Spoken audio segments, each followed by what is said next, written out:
आइए बच्चों, आज हम लोग जो है प्रश्नावली 1.2 पढ़ेंगे, ये न्यू वाला बुक का। क्योंकि देखिए जो चैप्टर ये न्यू वाला बुक में 1.2 में है वो पुराना बुक में जो है 1.3 में है। तो हम लोग न्यू वाला बुक पढ़ रहे हैं, इसीलिए हम लोग जो है ना 1.2 पढ़ेंगे और ये न्यू वाला बुक में 1.2 में है। तो देखते हैं कि क्या है क्वेश्चन और फिर इसको हम लोग सॉल्व करने का कोशिश करेंगे। लिखा हुआ है कि सिद्ध कीजिए कि √5 एक अपरिमेय संख्या है। तो सिद्ध करने के लिए बोला गया है कि √5 जो है एक अपरिमेय संख्या है या नहीं है। तो चलिए दो बच्चों देखते हैं कि इस क्वेश्चन को हम लोग कैसे सॉल्व करते हैं और किस तरह से इसको बनाएंगे हम लोग। ठीक है, तो सबसे पहले आपको क्या करना है, सबसे पहले तो आपको जो है जो बोलेगा ना उसका आपको उल्टा ले लेना है। क्या मानना है, इसका जस्ट उल्टा मानना है कि ये क्या बोल रहा है। तो यहाँ पे देखिए, तो लिखा हुआ है कि सिद्ध कीजिए कि √5 एक अपरिमेय संख्या है। तो हम लोग लिखेंगे चूंकि माना कि √5 एक प्रमेय संख्या है। √5 अगर एक परिमेय संख्या है तो हम लोग बोल सकते हैं कि √5 जो होगा अगर परिमेय है तो इसको हम लोग P/Q के रूप में भी लिख सकते हैं। अब इसके बाद लिखेंगे जहां P और Q कोई पूर्णांक हो तथा Q does not equal to 0 व HCF P and Q is equal to 1। अगर ऐसा होगा तो हम लोग इसको जो है परिमेय मान सकते हैं। तो अब क्या होगा, अब इसको हम लोग इसके बाद क्या करेंगे, इसको क्रॉस मल्टीप्लिकेशन कर देंगे। तो क्रॉस मल्टीप्लिकेशन कैसे करेंगे, तो यहाँ इसके जो कुछ नहीं है तो क्या है 1 है, तो इसको इसके साथ मल्टीप्लाई करेंगे तो क्या होगा P होगा, फिर इसको इसके साथ मल्टीप्लाई करेंगे तो क्या होगा √5P होगा। अब क्या करेंगे, लिखेंगे दोनों तरफ वर्ग करने पर अब दोनों तरफ क्या कर देंगे, वर्ग कर देंगे। तो वर्ग करेंगे तो क्या हो जाएगा, P का भी वर्ग हो जाएगा और √5P का भी वर्ग हो जाएगा। अच्छा सॉरी, यहाँ पे Q होना चाहिए था, Q होगा, यहाँ भी Q होगा। तो अब क्या होगा, P का स्क्वायर हो गया और इसका जब वर्गमूल करेंगे तो क्या होगा 5Q² आएगा। तो हम यहां से क्या देख पा रहे हैं कि P² अगर इस 5 को इसके नीचे लेके आ जाएंगे तो ये P² जो है 5 से विभाजित हो जाएगा। तो हम लोग लिख सकते हैं कि P² 5 से विभाजित है। अगर P² 5 से विभाजित है तो P भी तो 5 से विभाजित होगा। तो हम लोग लिखेंगे कि P भी 5 से विभाजित है। ठीक है, अब इसके बाद क्या करेंगे, इसके बाद फिर से हम लोग लिखेंगे अब पुनः माना कि P बराबर 5R। क्या मान लेंगे फिर से, P बराबर 5R। अब क्या करेंगे, फिर तो दोनों को वर्ग करेंगे, लिखेंगे दोनों तरफ वर्ग करने पर। अब दोनों तरफ जब वर्ग करेंगे तो ये हो जाएगा क्या चीज, P का स्क्वायर और इधर हो जाएगा 5R का स्क्वायर। जब इसका स्क्वायर करेंगे तो हो जाएगा P² और इसका स्क्वायर करेंगे तो हो जाएगा 25R²। अब इतना करने के बाद हम लोग क्या करेंगे कि यहां जो मेरा आया है P² बराबर 5Q², इसको इक्वेशन नंबर 1 मान लेते हैं। ठीक है, अब लिखेंगे कि समीकरण 1 से P² का मान रखने पर।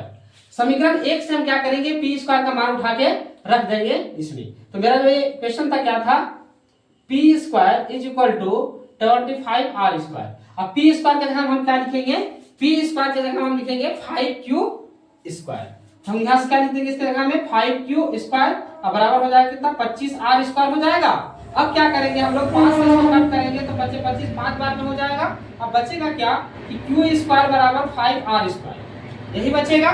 तो हम यहाँ पे भी क्या देख पा रहे हैं कि अगर इस 5 को नीचे लेके अगर आ जाएंगे, ये 5 जो है यहाँ पे डिवाइड हो जाएगा इसमें q²। हम लोग बोल सकते हैं, क्या बोल सकते हैं कि q² 5 से विभाजित है। क्या है, विभाजित है। अगर q² 5 से विभाजित है तो q भी तो 5 से विभाजित होगा, लिखेंगे q भी 5 से विभाजित है। ठीक है, यहां तक कर लिए। तो अब हम क्या देख पाए यहाँ का इतना तक करने के बाद कि हमको यह दिखा कि p और q दोनों 5 से विभाजित है। तो हम लोग क्या करेंगे, अगला स्टेप में लिखेंगे कि अतः p और q दोनों 5 से विभाजित है। अगर दोनों 5 से विभाजित है तो फिर हम लोग क्या लिख सकते हैं, इसके बाद हम लोग लिखेंगे अगला कि अर्थात HCF P एंड Q, थोड़ा सा इधर करके लिखते हैं, थोड़ा सा जगह का इधर दिक्कत है, इधर लिखेंगे अर्थात HCF P and Q is equal to कितना आ रहा है, यहाँ पे 5 आ रहा है, जबकि आना कितना चाहिए था 1। तो लिखेंगे 5 डज नॉट इक्वल टू 1, इतना आ रहा है। और जब ऐसा आ रहा है तो ये तो हमारे धारणा के जो है ये तो विपरीत हो गया। तो लिखेंगे हम लोग क्या कि अतः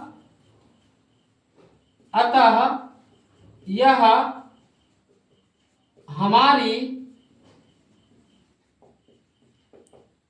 अवधारणा के विपरीत है, इसीलिए √5 एक अपरिमेय संख्या है। और यहां तक करने के बाद ये सवाल जो है आपका कंप्लीट हो जाता है।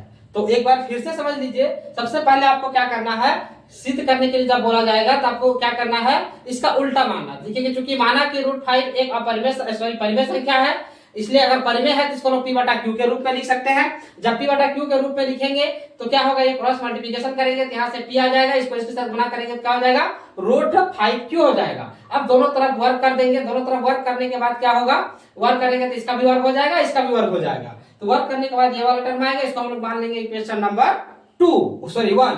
अब क्या करेंगे कि p² जब 5 से विभाजित होगा तो p भी 5 से विभाजित होगा। ऐसा इसीलिए लिखेंगे क्योंकि p² के नीचे का इसको हम लेके आएंगे तो यहाँ पे क्या हो जाएगा, डिवाइड में आ जाएगा।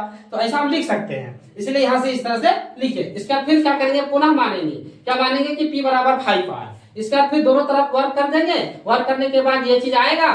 फिर हम लोग क्या करेंगे, अब जो है इस इक्वेशन इसमें जो है हम लोग p का वैल्यू को बैठा देंगे। तो हम लोग लिखेंगे समीकरण 1 से p² का मान रखने पर किसमें रखेंगे, इसमें रखेंगे।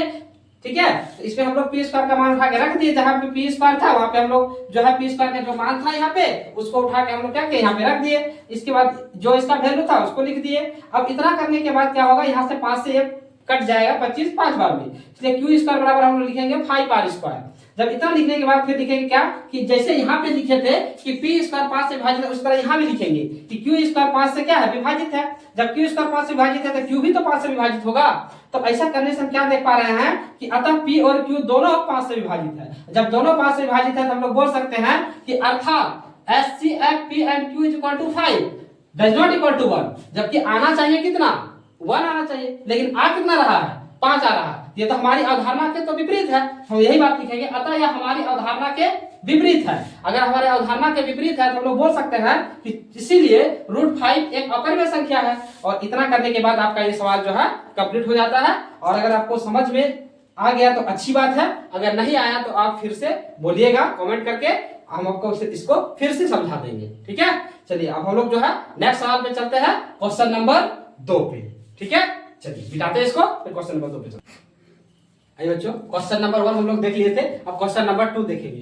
क्वेश्चन नंबर 2 क्या है कि सिद्ध कीजिए कि 3 + 2√5 एक अपरिमेय संख्या है। तो हम लोग क्या करेंगे, इसको सिद्ध करके दिखाएंगे कि ये अपरिमेय संख्या है या नहीं है। ठीक है, तो कैसे सिद्ध करते हैं चलिए देखते हैं।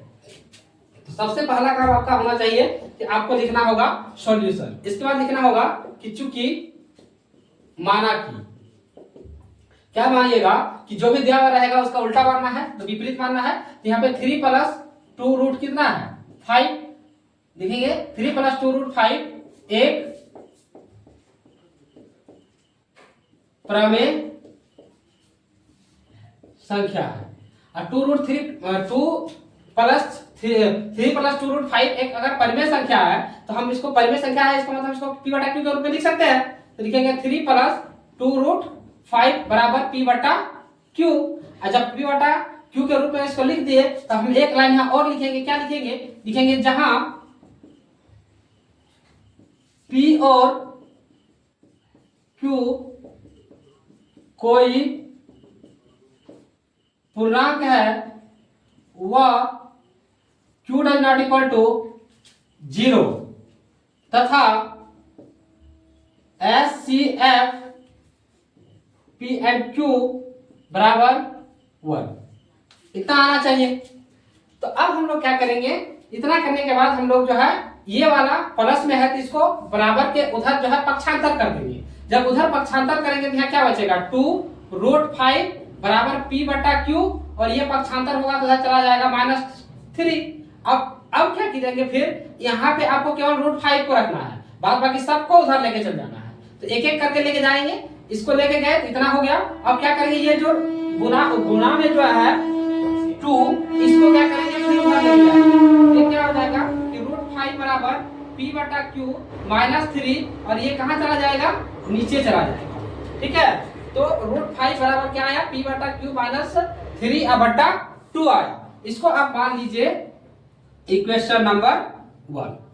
ठीक है, अब क्या कीजिएगा, इतना आने के बाद तो आप देखिए कि ये वाला टर्म आपका जो है एक परिमेय संख्या है, परंतु √5 जो है वो एक परिमेय संख्या नहीं है। तो हम लोग यही बात लिखेंगे कि अतः p/q -3/2 एक प्रमेय संख्या है, परंतु √5 एक अपरिमेय संख्या है। ठीक है, इसके बाद फिर क्या करेंगे, इसके बाद लिखेंगे कि अर्थात समीकरण 1 से, समीकरण 1 क्या है, समीकरण 1 जो है मेरा कि √5 बराबर p/q -3/2, यही है।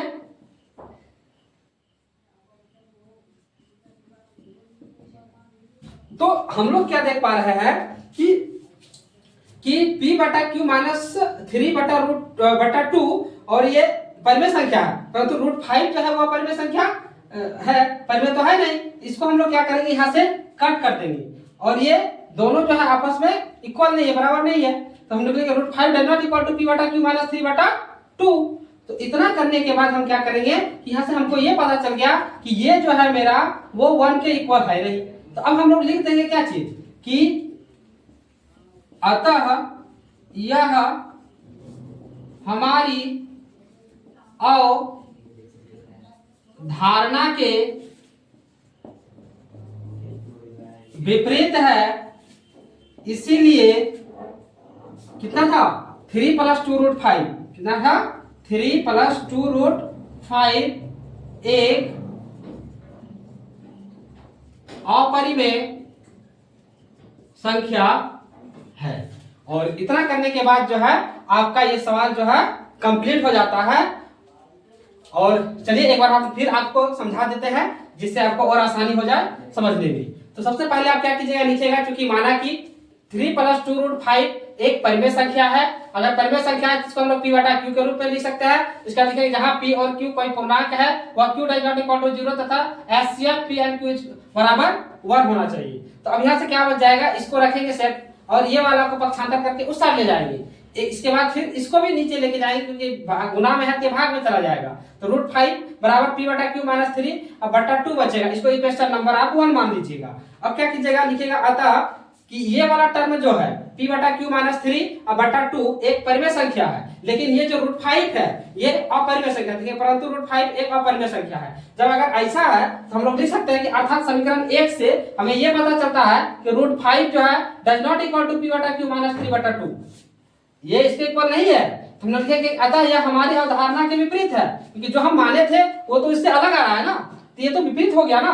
तो लिखेंगे यह हमारी अवधारणा के क्या है, विपरीत है। अगर ये विपरीत है तो हम लोग बोल सकते हैं कि इसीलिए 3 + 2 √5 एक क्या है, अपरिमेय संख्या है। तो इतना करने के बाद ये सवाल आपका क्या हो जाता है, कंप्लीट हो जाता है। ठीक है, अगर इतना आप बना लीजिएगा तो आपको आसानी से 3 नंबर मिल जाएगा। ठीक है, चलिए ये सवाल हम लोग का कंप्लीट हो गया। अब हम लोग नेक्स्ट सवाल देखते हैं कि क्वेश्चन नंबर 3 में क्या बोला गया है। चलिए अगर आइए बच्चों, क्वेश्चन नंबर 2 तक हम लोग पढ़ चुके थे। अब क्वेश्चन नंबर 3 जो है देखते हैं। क्वेश्चन नंबर 3 क्या लिखा हुआ है कि सिद्ध कीजिए कि निम्नलिखित संख्याएं अपरिमेय है। कि जो ये संख्या सब दिया हुआ है ये अपरिमेय है कि नहीं है, इसको चेक करते हैं। तो एक एक करके हम लोग सभी तीनों को देखेंगे। तो पहला नंबर जो क्वेश्चन है उसको हम लोग लिख लेते हैं कि पहला क्वेश्चन क्या है, 1 बटा √2।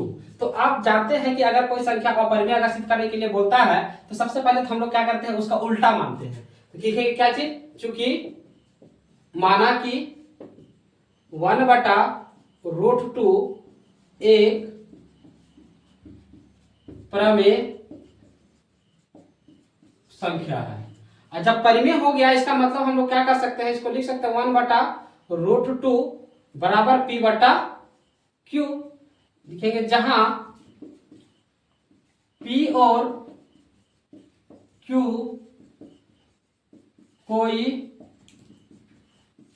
पूर्णांक है वह q does not equal to 0 तथा HCF p and q is equal to 1, यह होना चाहिए।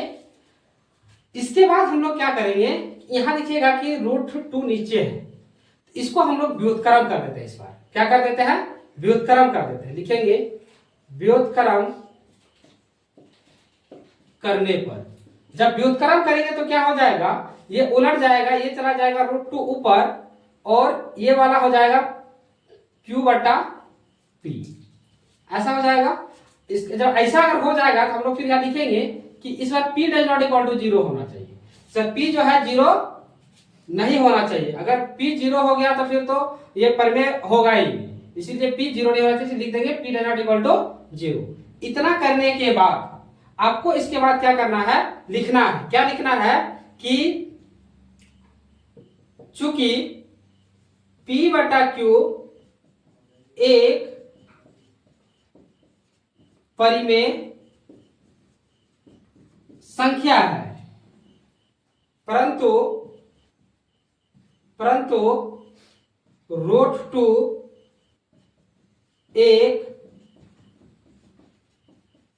अपरिमेय संख्या है।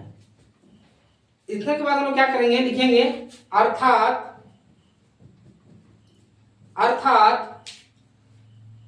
√2 does not equal to p बटा q। अगर ऐसा है तो हम लोग लिख सकते हैं कि अतः, अगर ऐसा है तो हम लोग क्या लिख सकते हैं कि अतः यहां नहीं हटेगा, उधर लिखते हैं, इधर लिख देते हैं। अतः यह हमारी अवधारणा के विपरीत है। क्या है, अतः यह हमारी अवधारणा के विपरीत है, इसीलिए 1 बटा √2 एक अप्रमेय संख्या है। ठीक है, तो इतना करेंगे और ये वाला क्वेश्चन मेरा क्या हो जाएगा, कंप्लीट हो जाएगा। तो क्या बता रहा है कि पहला क्वेश्चन क्या था, अगर फिर से एक बार समझ लीजिए कि 1/√2 था। देखिए चूंकि माना कि 1/√2 एक परिमेय संख्या है, जब परिमेय संख्या है तो लिख सकते हैं 1/√2 बराबर p/q, जहां p और q कोई पूर्णांक है, वह q does not equal to 0 तथा एचसीएफ दोनों का होना चाहिए 1। तो अब क्या करेंगे, जब √2 नीचे है इसका हम लोग व्युत्क्रम कर देते हैं, व्युत्क्रम करेंगे तो क्या हो जाएगा, √2 बराबर p/q। तो यहां से व्युत्क्रम करने के बाद ये भी बदल जाएगा तो q/p हो जाएगा। तो अब लिखना होगा कि p does not equal to 0, क्योंकि p इस बार 0 नहीं हो सकता था क्योंकि नीचे p आ गया। तो इसके बाद हम लोग क्या लिखेंगे कि चूंकि p/q एक परिमेय संख्या है, ये वाला तो परिमेय है, लेकिन क्या √2 परिमेय है, नहीं ना जी, तो √2 परिमेय नहीं है लिखेंगे, परंतु √2 एक अपरिमेय संख्या है। ठीक है, तो √2 क्या हो गया, एक अपरिमेय संख्या हो गया। अर्थात अगर √2 अपरिमेय है तो हम लोग लिख सकते हैं कि √2 does not equal to p/q। तो √2 तो फिर p/q के बराबर रहा नहीं, तो हम लोग लिख लेंगे √2 बराबर does not equal to p/q।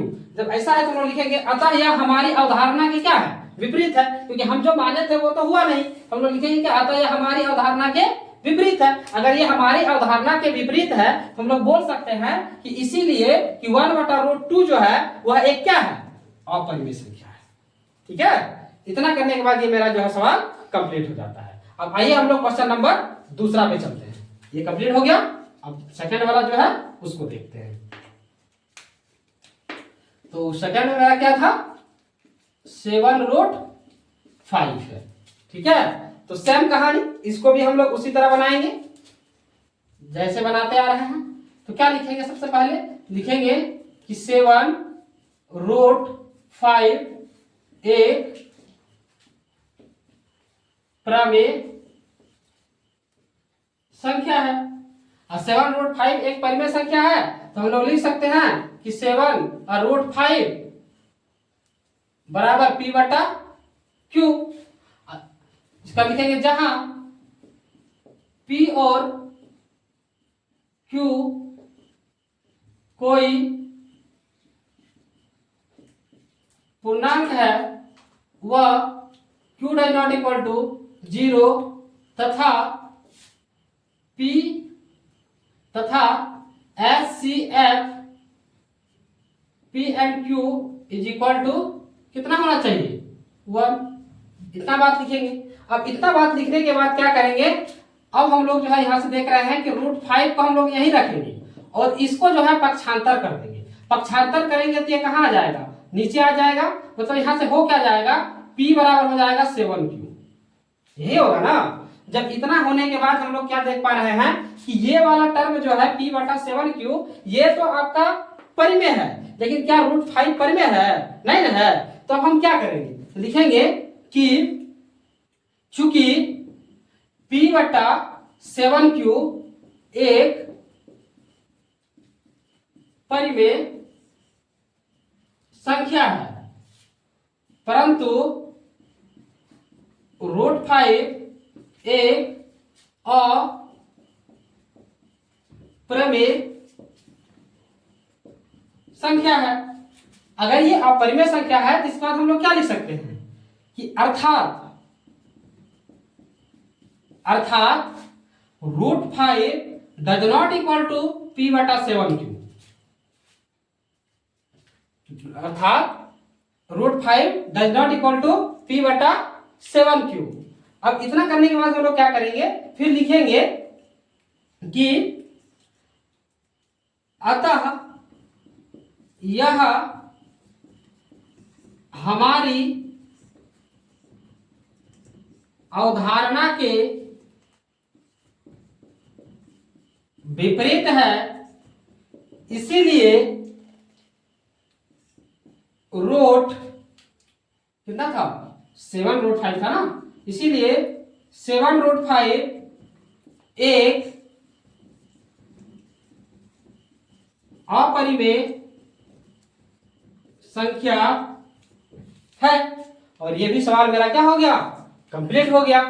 तो चलिए एक बार और समझ लेते हैं इस सवाल को। सबसे पहले जो दिया हुआ था क्या था, 7√5 दिया हुआ था, तो लिखेंगे 7√5 एक परिमेय संख्या है। इसका लिखेंगे 7/5 अगर परिमेय है तो इसको हम p/q के रूप में लिख सकते हैं। जब p/q के रूप में लिख सकते हैं हम लोग, जहां p और q कोई पूर्णांक है वह q does not equal to 0 तथा HCF दोनों का जो होगा वो क्या होगा, 1 होगा। इतना करने के बाद क्या करेंगे, जो दिया हुआ था उसमें से हम लोग 7 जो है इंटू में था, तो ये चला जाएगा किधर, डिवाइड में, तो डिवाइड में चला गया, तो p बटा क्या हो गया, 7q हो गया। और हम लोग जानते हैं कि p बटा 7q एक परिमेय संख्या है, p बटा 7q क्या है, एक परिमेय संख्या है। लेकिन √5 जो है, परंतु √5 एक अपरिमेय संख्या है, लेकिन √5 क्या है, एक अपरिमेय संख्या है। तो हम लोग लिख सकते हैं अर्थात √5 does not equal to p बटा 7q, ऐसा लिख सकते हैं। अगर इतना लिख दिया तो फिर तो ये मेरा जो है माने हुए आधार जो हम माने थे उससे उसके विरुद्ध आ गया। हम लोग लिखेंगे अतः यह हमारी अवधारणा के क्या है, विपरीत है। अगर ये हमारी अवधारणा के विपरीत है तो हम लोग बोल सकते हैं कि इसीलिए कि 7√5 जो है एक क्या है, अपरिमेय संख्या है। ठीक है, तो ये हमारा यहाँ तक जो है सवाल जो है कंप्लीट हो जाता है। ठीक है, अब और एक सवाल इसमें और बच गया है जो कि तीसरा वाला है, उसको भी देखते हैं, फिर ये चैप्टर हम लोग का खत्म हो जाएगा। चलिए इसको मिटाते हैं, इसके बाद फिर इसको इधर सॉल्व करते हैं, क्योंकि इधर जगह बचा नहीं है, इधर भी इसको मिटा देते हैं।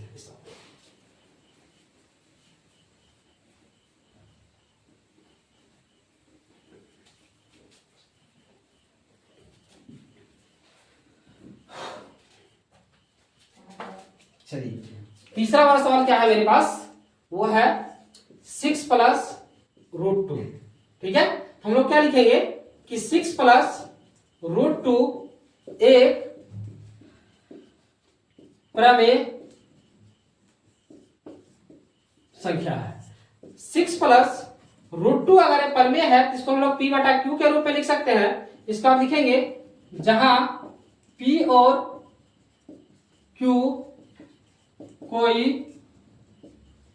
पूर्णांक है, वह q does not equal to 0, वह q does not equal to 0 तथा p तथा HCF p and q is equal to 1। अब क्या करेंगे, यहां से हम लोग √2 को इधर ही रहने देंगे और इसका कर देंगे पक्षांतर। जब पक्षांतर करेंगे तो हो जाएगा p बटा q, और ये चला जाएगा इधर -6। तो अब हम लोग क्या देख पा रहे हैं कि ये वाला जो है p बटा q -6 ये तो परिमेय है, लेकिन √2 क्या परिमेय है जी, नहीं है ना, √2 परिमेय नहीं है। तो हम लोग लिखेंगे कि चूंकि p बटा q -6 एक प्रमेय संख्या है, परंतु √2 एक अपरिमेय संख्या है। अगर ये अपरिमेय संख्या हो गया तो हम लोग क्या लिखेंगे, अर्थात क्या लिख देंगे, अर्थात इसको मान लीजिए इक्वेशन नंबर 1, अर्थात समीकरण 1 से क्या हो जाएगा कि √2 does not equal to p बटा q -6। ऐसा अगर हो गया हम लोग फिर क्या लिखेंगे, तब हम लोग यहां से फिर लिख देंगे कि अतः यह हमारी अवधारणा के विपरीत है। अगर ये हमारी अवधारणा के जब विपरीत हो गया तो हम लोग लिखेंगे इसीलिए क्या चीज, 6 प्लस √2 एक अपरिमेय संख्या है, अपरिमेय संख्या है। और ये हमारा सवाल जो है कंप्लीट हो गया। ठीक है, तो चलिए एक बार और समझते हैं इसको, फिर जो है हम लोग देखेंगे आगे। तो अगला सवाल मेरा क्या था कि 6 प्लस √2 हम लोग कैसे बनाएंगे इसको, सबसे पहले लिखेंगे कि 6 प्लस √2 एक परिमेय संख्या है। जब परिमेय संख्या तो हम लोग लिखेंगे 6 प्लस √2 बराबर p बटा q, जहां p और q कोई पूर्णांक है, वो q does not equal to 0 तथा HCF p और q का जो होगा वो 1 होगा। इतना होना चाहिए। अगर इतना नहीं आ रहा है इसका मतलब ये जो है हमारा माना हुआ ये चीज जो है गलत हो जाएगा। हम लोग लिखेंगे फिर क्या, √2 का √2 उतार दे, इसका पक्षांतर कर दिया जाते हैं, माइनस चला गया। लेकिन ये वाला टर्म जो है ये p बटा q के फॉर्म में है, और अगर p बटा q के फॉर्म में है तो इसको हम लोग बोल सकते हैं कि परिमेय संख्या है। और अब जानते हैं कि परिमेय संख्या के साथ किसी भी चीज को जोड़ा जाए, घटाया जाए, गुणा किया जाए, भाग किया जाए, वो परिमेय ही होता है। तो ये ऑलरेडी परिमेय है। हम लोग लिखेंगे इतना एक परिमेय संख्या है। अगर परिमेय संख्या है तो हम लोग लिखेंगे तो, परंतु √2 जो है वो एक अपरिमेय संख्या है, लेकिन √2 जो है वो एक क्या है, अपरिमेय संख्या है। अगर अपरिमेय है तो हम लोग लिखेंगे अर्थात समीकरण 1 से, इसको क्योंकि हम लोग समीकरण 1 माने हुए हैं, समीकरण 1 से तो √2 does not equal to p बटा q 6। लेकिन √2 जो है वो इसके बराबर नहीं है। जब अगर इसके बराबर नहीं है तो हम लोग, ये मेरा अवधारणा जो है गलत हो गया, लेकिन अतः यह हमारी अवधारणा जो है के विपरीत है। इसीलिए हम लोग लिखेंगे कि 6 + √2 जो है एक अपरिमेय संख्या है। ठीक है, और ये जो है आपका कंप्लीट हो गया। तो ये चैप्टर जो है आपका प्रश्नावली 1.2 का जितना भी सवाल था वो सारा का सवाल जो है हम लोग सॉल्व कर लिए। अगर आपको इसमें कहीं भी अगर कोई दिक्कत होता है तो आप कमेंट बॉक्स में कमेंट करके बोलिएगा कि सर हमें यहाँ पे दिक्कत है, फिर से आपको वो जो है समझा दिया जाएगा। ठीक है, तो आज के लिए इतना ही। हम लोग नेक्स्ट क्लास में जो है इसके अगला चैप्टर जो होगा उसको पढ़ेंगे।